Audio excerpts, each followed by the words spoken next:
Jadi gimana nih Cafe Break? Ya Coffee Break. Kopi Break. Depannya akan seperti apa? Kedepannya maksudnya gimana ya? Prospeknya. Prospeknya Kalau prospeknya bagus sih kalau ngeliat dari konsep-konsep yang gua kembangin. bagus. Terus untuk bagian promosi gimana? Kita nanti bikin tim yang terkait sih. Kalau Kenapa promosi, harus jujur ya, begini, dari diri gue anjing? sendiri tuh gue belum paham Oh, gitu. promosi kemana-mana bidang. Ya, ya. Mungkin nanti gue lebih bikin tim sendiri sih.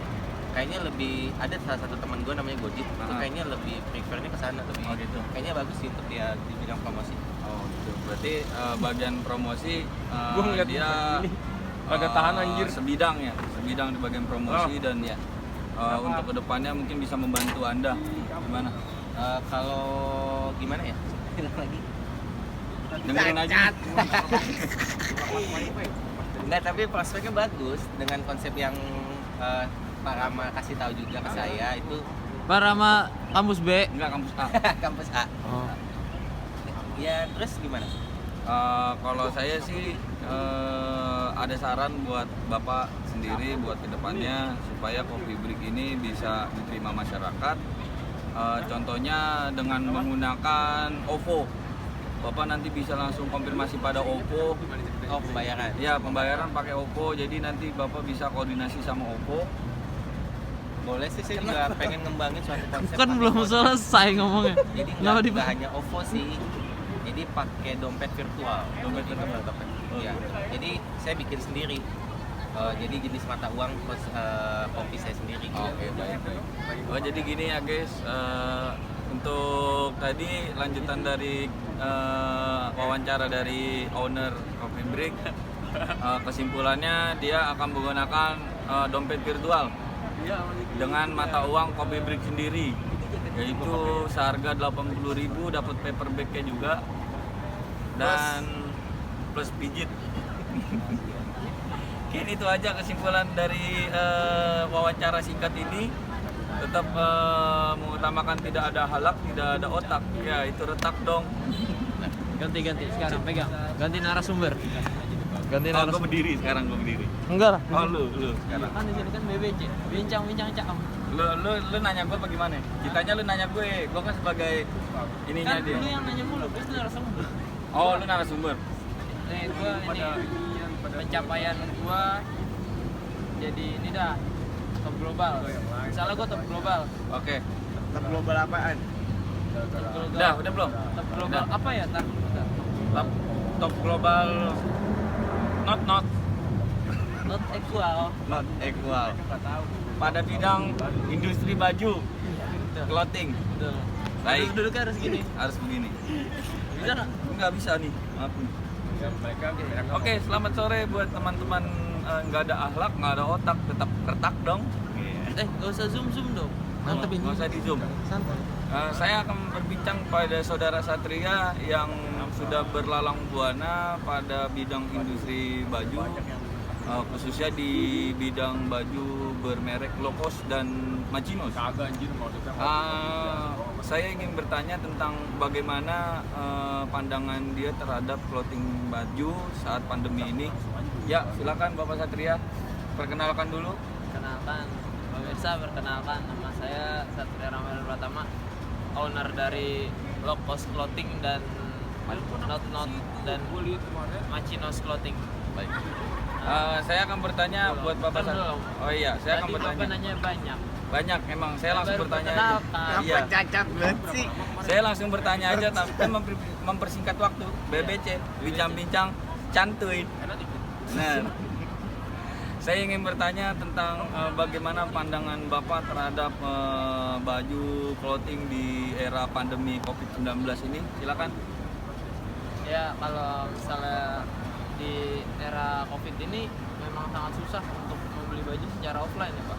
Ya. Di sini kita menyediakan online dan itu kebanyakan yang chat-chat itu menghubungkan ke kontak saya tuh menyelonong semua anak-anak. Oh, gitu. Baik, artinya orang-orang yang Menyelonong gitu. orang-orang yang ngechat Bapak ini orang-orang menyelonong. Iya. Artinya mereka tidak jelas, benar Pak? benar, tidak jelas juga. Dia kalau jalan juga kata Bapak Goni teman saya, dia bawahan saya, tangan kanan saya, dia menyelonong itu artinya menyelonong. Oh gitu. Berarti menyelonong dan menyelono itu hampir sama. Kata dia sih seperti itu Pak, cuma kalau saya sih menurut saya tidak. Oh gitu. Karena beda soto dan sontong itu beda kan? Benar Pak, beda Pak. Iya, jadi soto itu makanan. Kalau sontong makanan juga, cuma dia bentuknya beda. Berarti bisa disimpulkan cumi-cumi. Ya. Oke baik, itu di luar topik. Saya langsung back to topik lagi. Bagaimana Bapak membayar karyawan Bapak yang ada di PT Lokoste dan Not Equality dan Macinos? Bapak lumayan banyak juga ya Pak? Banyak. Saya berusaha clothingan ini semenjak lulus SD. Itu peninggalan bapak saya. Ya kan? Bapak saya juga lumayan, dia pengusaha sangat kaya lah. Wow. Oke baik, selanjutnya saya akan bertanya saran untuk Bapak para pemuda yang ingin terjun di dunia industri, khususnya di bidang industri baju. Apakah Bapak punya saran dan pesan Nyelip untuk lagi. kedepannya? Kancut Silakan gua nyelip. Bapak. Gimana? Tadi kancut saya nyelip. Apakah Bapak punya pesan dan saran terhadap pemuda-pemuda yang ingin melakukan bisnis kecil-kecilan online yang di bidang industri baju? Silakan Bapak. Menurut saya sih kalau pesan-pesannya itu ya raihlah cita-citamu setinggi langit.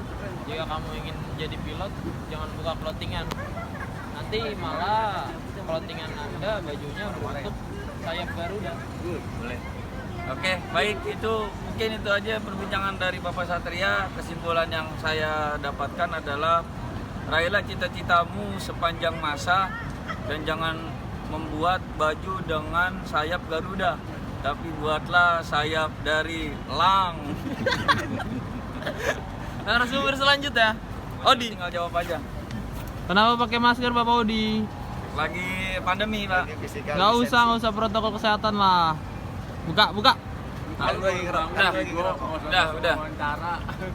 Baik, selamat sore. Saya akan BBC bidang-bidang santuy, tetap tidak ada halak, tidak ada otak, retak dong. Yo. Saya di sini sedang bersama narasumber saya belum kenal, jadi saya akan meminta dia perkenalan dulu terhadap teman-teman yang ada di channel Retak Dong. Silakan Bapak, siapa namanya? Yang gede dikit namanya. Oi, suaranya. Nama saya Odi, biasa dipanggil Odi.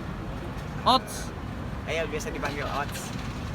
Jadi saya anggota Retak Dong baru sekitar setahun.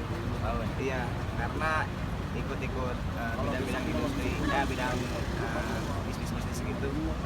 Jadi untuk pengalaman setahun ini ya lumayan cukup. Oke baik, saya dengar-dengar Bapak sedang berlalang buana di bidang otomotif, khususnya di tahun-tahun lama ya, 80 dan 70 gitu ya. Iya. Kebetulan apa saja Bapak yang dapat disampaikan, mungkin Bapak punya trik dan tips untuk anak-anak muda yang ingin mempunyai mobil-mobil tua. Silakan Bapak. Yang pertama itu modal ya, yang pertama kan modal. Jadi kalau misalkan yang kita udah punya modal, terus yang kedua sih niat. Jadi kalau misalkan kita udah punya modal sama niat, ya udah tinggal kita jalanin doang. Nah yang jadi pertanyaannya itu kan susahnya kita nyari orang yang buat jual. Iya. Nah kalau misalkan ada orang yang nggak mau jual, kalau ada orang yang nggak mau dijual, berarti kita paksa buat harus ngejual. Oh gitu. Iya. Oke baik. Terus saya ingin bertanya tentang pandangan Bapak pada otomotif, khususnya pencinta-pencinta mobil tua dan motor tua. Bagaimana pandangan Bapak terhadap kedepannya terhadap orang yang pakai baju Macinos? Ya baik, terhadap orang yang memakai baju Macinos dan memakai mobil Corolla DX. Silakan. Untuk tanggapan orang memakai brand Macinos dan mengendarai mobil DX, untuk kedepannya lebih mungkin akan terbawa tren ya, seperti kayak zaman sekarang itu kan lebih ke otomotif. Jadi mungkin kiblat mereka itu ke arah Fast Furious mungkin. Fast Furious. Iya, dia lebih bagus gitu. Oke. Oh, mungkin apa bedanya Fast Furious sama Transformer, Bapak silakan. Bedanya Transformer belum ada yang meninggal, Fast Furious sudah ada yang meninggal. Oh, baik. Oh, jadi gitu. Mungkin itu aja. Terus saya ingin bertanya tentang kedepannya Bapak terhadap Bapak sendiri untuk di bidang otomotif tahun-tahun tua. Mungkin Bapak punya saran dan pesan terhadap anak-anak muda yang ingin menggunakan brand Machinos dan mobil-mobil tua atau motor tua. Silakan Bapak. Seperti pepatah sebelumnya, Ya. jika pandai-pandailah melompat, ketika kamu jatuh, berarti kamu jangan berbisnis. Baik. Oke, mungkin itu aja bincang-bincang dari. Tapi kan tadi naik mobil, bukan lagi lompat-lompat. Ini tidak apa-apa, ini Bapak sendiri, opini Bapak kayak gitu ya. Memang Mungkin tidak jelas dia. Ya, mungkin itu aja yang bisa saya sampaikan dan Bapak sampaikan, Bapak Odi selaku owner dari mobil-mobil tua dan pandangan terhadap orang-orang berpakai baju Machinos. Tetap support lokal brand ya, tetap jangan lupa subrek dan tetap salam, tidak ada halak, tidak ada otak, tetap retak dong. Yuk, mari yuk.